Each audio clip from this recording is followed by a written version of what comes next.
तो देखो साहब, ये जो कानून है ना जिसके बारे में आप बात कर रहे हैं, ये 1976 में आया था, लेकिन इस कानून में अब जो परिवर्तन 2026 में आ रहा है, मतलब कि लगभग 50 साल बाद जो परिवर्तन आ रहा है, इसमें कुछ नए फ्रेमवर्क जोड़े जा रहे हैं।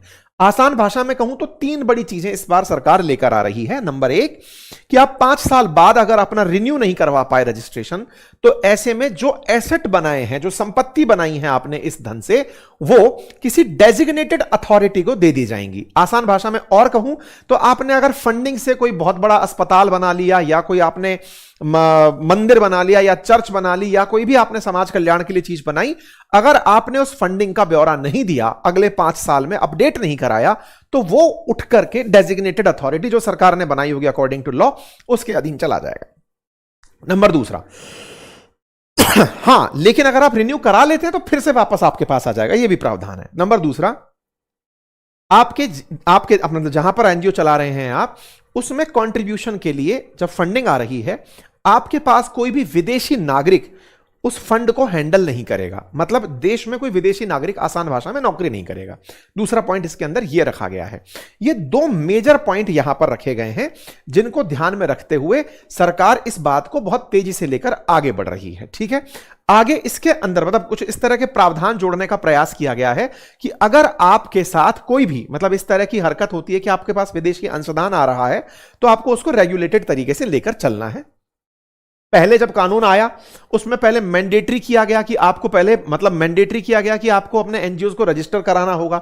1984 में ऐसा हुआ। 2010 के अंदर फिर इसमें कुछ स्ट्रिक्ट कंप्लायंसेस लाए गए। 2011 के अंदर रजिस्ट्रेशन और रिपोर्टिंग नोटिफाई की गई। 2020 में सिंगल एसबीआई अकाउंट बनाया जाए, आधार की रिक्वायरमेंट, ये सब तय की गई।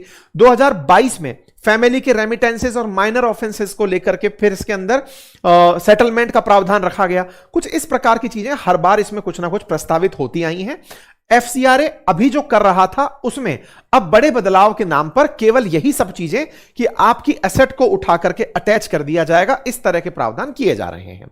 सरकार नया संशोधन ला क्यों रही है, तो इसके पीछे का कारण बताया गया कि जिस तरह का वैश्विक माहौल बदल रहा है, उस समय पर विदेशी ताकतें अपने देश के अंदर अस्थिरता लाने का प्रयास कर सकती हैं।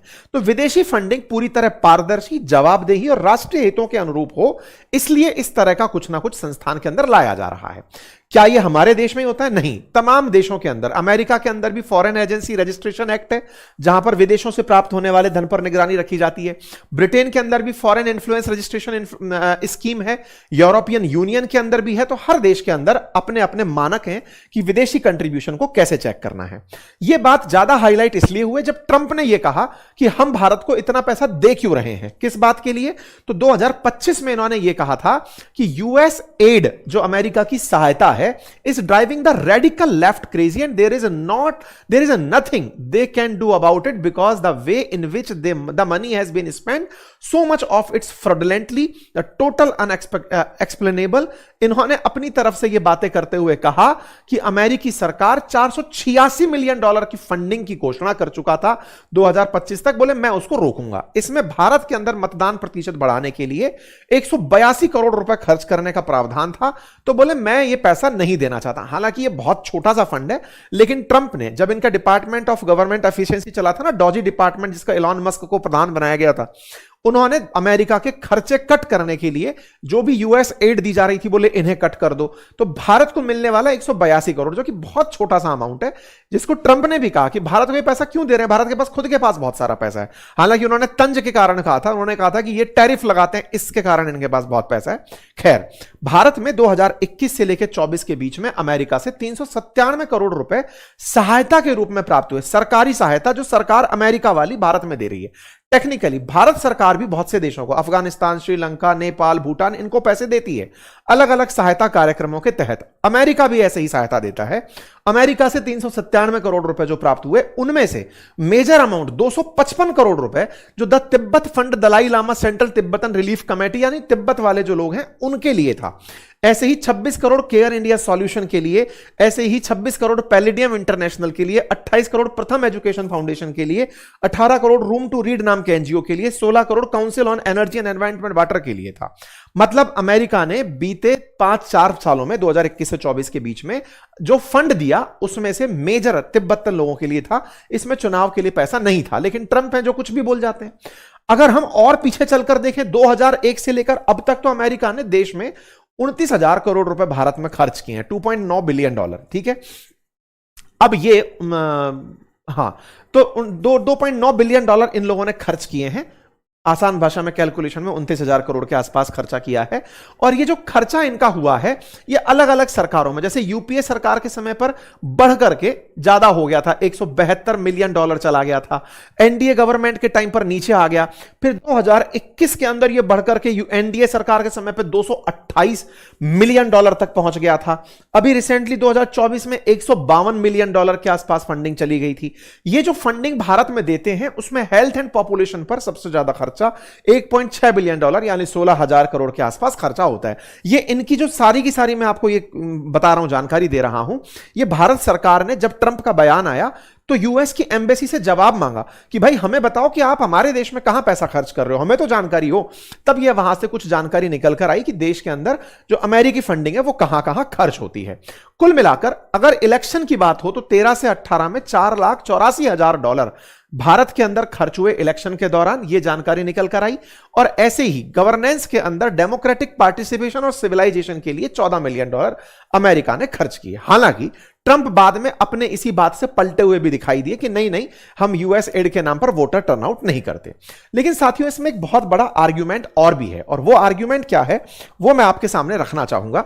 आर्ग्यूमेंट यह है कि हमारे देश में फॉरेन कंट्रीब्यूशन के नाम पर पहले भी कुछ एनजीओज के ऊपर कार्रवाई हुई है। जैसे अगर आप 2011 में हुए कुडानकुलन परमाणु संयंत्र विरोध की चर्चा को कवर करते हैं तो आप पाएंगे कि सरकार ने कुछ विदेशी फंड प्राप्तकर्ता समूहों को इस कारण से जांचा था कि आप हमारे देश में रिएक्टर का विरोध कर रहे हैं विदेशी फंडिंग प्राप्त करके। ऐसे ही जैतापुर परमाणु परियोजना का विरोध हो, ग्रीन पीस नाम का एक एनजीओ था, उस पर आईबी को यह इनपुट मिले थे, खुफिया रिपोर्ट के आधार पर यह जानकारी हुई थी कि इनको फंडिंग मिली है भारत के अंदर कई प्रोजेक्ट्स के अंदर विरोध करने की। आईबी की कई चर्चित योजनाओं में भी यह बात निकल करके आई कि यहां पर फंडिंग मिलती है। और ये खबरें हैं उस समय की, 2016 की कुडानकुलन की है, 2014 की आप देख सकते हैं आईबी की रिपोर्ट है कि फॉरेन फंडिंग एनजीओज को मिल रही है। 2015 में ग्रीन पीस इंडिया ऑर्गेनाइजेशन, 2015 में फोर्ड फाउंडेशन, 2015 में 42,000 ऐसे एनजीओज जिस पर विदेशी धन के संभावित दुरुपयोग का आशंका व्यक्त की गई। 15-16 के अंदर लगभग 8800 एनजीओज, 2016 में लॉयर्स कलेक्टिव, 2016 में सबरांग ट्रस्ट तीस्ता सीतलवाड़ वाला, 2017 के अंदर कंपनसेशन इंटरनेशनल, ऐसे तमाम ऑर्गेनाइजेशन, 18-20 के अंदर एमनेस्टी इंटरनेशनल, 2020 के अंदर 2021 में ऑक्सफैम, ये तमाम वो ऑर्गेनाइजेशंस रहे जो देश में अपने आप फंड जो प्राप्त कर रहे थे। इनके फंडों को सरकार ने संदिग्ध माना कि आप इस फंड का उपयोग हमारे देश में कुछ दुरुपयोग कर रहे हैं। टेक्निकली ये कुछ ऐसे ऑर्गेनाइजेशंस भी थे जिनका जो फ्रंट फेस था, जैसे एमनेस्टी इंटरनेशनल देश में हो रही कोई भी मानवाधिकार की हनन की घटना है उसको कवर करता था।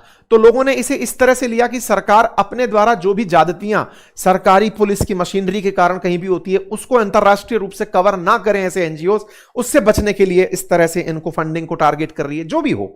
लेकिन सरकार ने एफसीआरए के दायरे में देश के बहुत सारे एनजीओज को लपेट लिया था।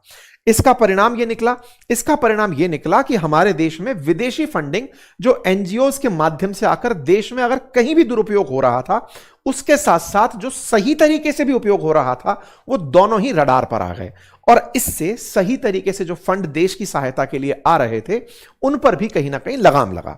यही कारण था कि इसके ऊपर खूब विरोध होना शुरू हुआ। यह चर्चा तब हाईलाइट हुई जब मार्को रूबियो अभी 2 महीने पहले जब भारत यात्रा पर आए तो आते ही मदर टेरेसा जो ट्रस्ट है मिशनरी से मिलने वो कोलकाता पहुंचे। मतलब दिल्ली से पहले एक तरह से उनकी सरकारी मुलाकात से पहले मिशनरी से मुलाकात हुई। इस पर हमने उस समय भी जिक्र किया था और कहा था कि ये संदेश दे रहे हैं कि डरा रहे हैं कि ऐसा मत करना।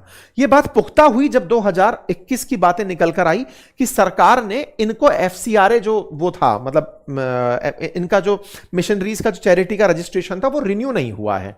2022 में निकलकर आया कि 5,000 ऐसे एनजीओज हैं जिसमें मदर टेरेसा मिशनरी का नाम भी है, जिनका एफसीआरए लाइसेंस रद्द हो गया है।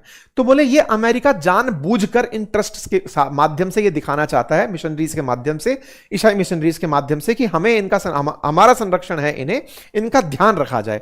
इस पर चर्चा भी हुई। तो 2022 में सेंटर ने फिर से इनका एफसीआरए लाइसेंस 2022 के अंदर रिस्टोर भी कर दिया था, लेकिन फिर से इनके ऊपर सवाल आने लग रहे थे।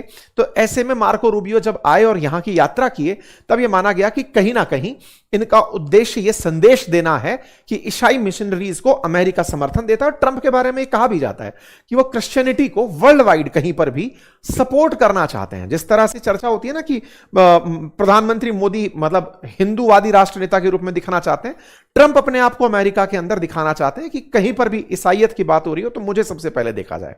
मतलब व्हाइट सुप्रीमेसी के साथ साथ वो प्लस में ये वाला पॉइंट भी अपना चारों तरफ से लेके चलते हैं। कई बार आपने देखा होगा उनका कि वो पोप के केस में खुद को पोप बनाकर दिखाते हैं, मुझे देखो मैं पोप की तरह दिखता हूं। तो कई बार उनकी चर्चाएं उस तरह से भी व्यापक निकली हैं।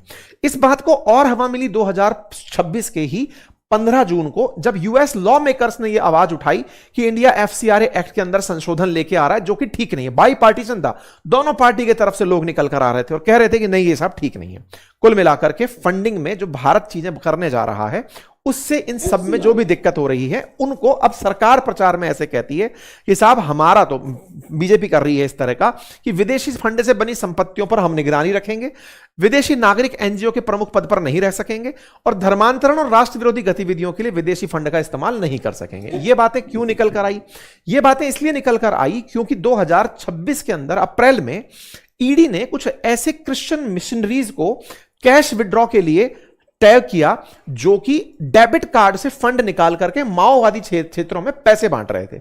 1000 ऐसे विदेशी debit card, foreign debit card, जिनसे 95 करोड़ रुपए निकाले गए इंडिया में और उन्हें माओवाद प्रभावित क्षेत्र के अंदर डिस्ट्रीब्यूट किया गया। यह 2026 की घटना है। फिर यह बात उठाकर के ईडी ने सीबीआई को सौंप दी। इसमें एक अमेरिकी ईसाई मिशनरी संगठन था, द टिमोथी इनिशिएटिव। उसने विदेशी डेबिट कार्ड्स के जरिए भारत में 93 से लेकर 95 करोड़ रुपए विड्रॉ किए और ये बिना किसी एफसीआरए की अनुमति के एटीएम से निकालकर उन क्षेत्रों में बांट दिए जो नक्सल प्रभावित थे। इसके बाद इस पर जांच भी बैठी। इस तरह की जो जांचें हैं, ईडी ने इसकी बात को सीबीआई से भी शेयर किया। यह जुलाई 2026 की खबर है। ऐसी और भी खबरें हैं जिसमें रिलीजियस कन्वर्जन को लेकर पंजाब में जनवरी 2025 की खबर निकल कर आई, धर्मांतरण के चलते। 2 महीने पहले ही पैसों के लालच में धर्म परिवर्तन, ये वाली बात भास्कर ने ग्राउंड रिपोर्ट में जाकर के निकाली कि ऐसा हो रहा है। धर्म परिवर्तन उदयपुर के अंदर भी बेनकाब हुआ, जहां 100 परिवारों को ईसाई बनाने की तैयारी थी, जिसके चलते 6 पादरियों सहित 11 को डिटेन किया गया।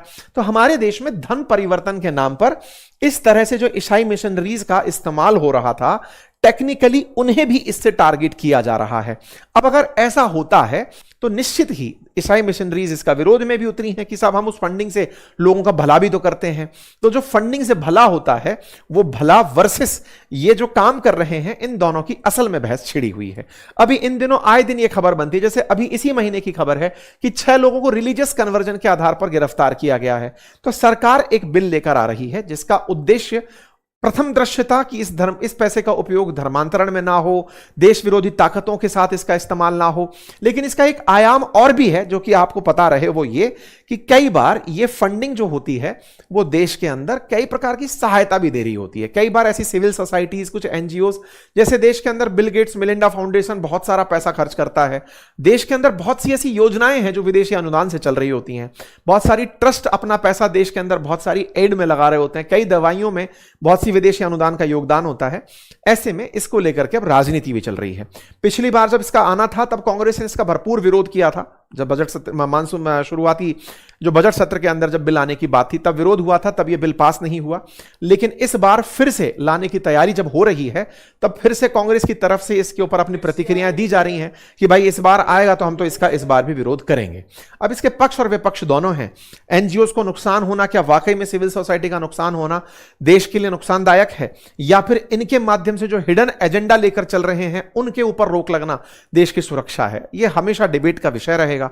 आप क्या सोचते हैं इस विषय पर? अपनी राय जरूर कमेंट बॉक्स में बताएं।